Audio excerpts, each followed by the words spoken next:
Saya besok ke OJK pagi jam 9. Semua di sana aja ya. Aturan yang berlaku. Dan rencananya hari ini pihak OJK akan memanggil Yusuf Mansur. Selain gugatan 12 investor patungan usaha hotel, ada 5 tenaga kerja wanita TKW, yang juga menggugat Yusuf Mansur atas investasi nabung tanah. Direktur Eksekutif Studi Demokrasi Rakyat (SDR), Hari Purwanto yang saat itu hadir melihat persidangan, mengaku prihatin dengan korban investasi bodong ini. Kenapa saya berani bilang ini investasi bodong? Karena sejak mereka invest, jangankan dapat dana bagi hasil laba. Mereka bahkan tidak diberi akses untuk mengetahui di mana posisi hotelnya. Apakah hotelnya benar ada atau goib? Iming-iming dapat keuntungan dunia dan pahala akhirat merupakan modus yang ampuh untuk menggaet korban. Padahal mereka umumnya dari kalangan menengah bawah, dan uang investasi tersebut sedianya bisa untuk kepentingan lain, jelas Hari. Dari cerita korban yang sudah melakukan gugatan saja sudah bisa terbayang, bagaimana UYM alias Ustadz Yusuf Mansur memanipulasi jamaahnya untuk mau ikutan investasi.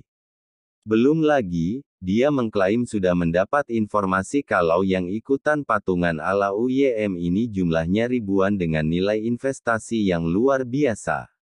Hari juga mengaku heran dengan kasus ini. Sebab, Hari mempertanyakan keberadaan pihak otoritas jasa keuangan (OJK). Apakah OJK tidak melakukan monitoring?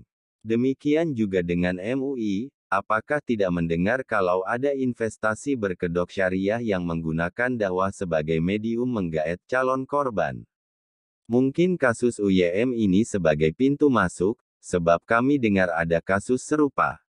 Ia pun berharap ada konsolidasi masyarakat sipil dan aparat penegak hukum, untuk serius terhadap kasus investasi bodong berkedok agama ini. Sidang pertama PN Tangerang, Kamis 6/1, gugatan pertama terdaftar dengan nomor 1366G/2021 PN Teng yang diajukan oleh Sri Sukarsi dan Marsiti terhadap Zaman Nur Chotip Mansur alias Ustadz Yusuf Mansur, UYM. Dalam petitumnya, penggugat meminta hakim menyatakan Ustadz Yusuf Mansur telah melakukan perbuatan hukum yaitu berupa pengumpulan dana yang tidak sah.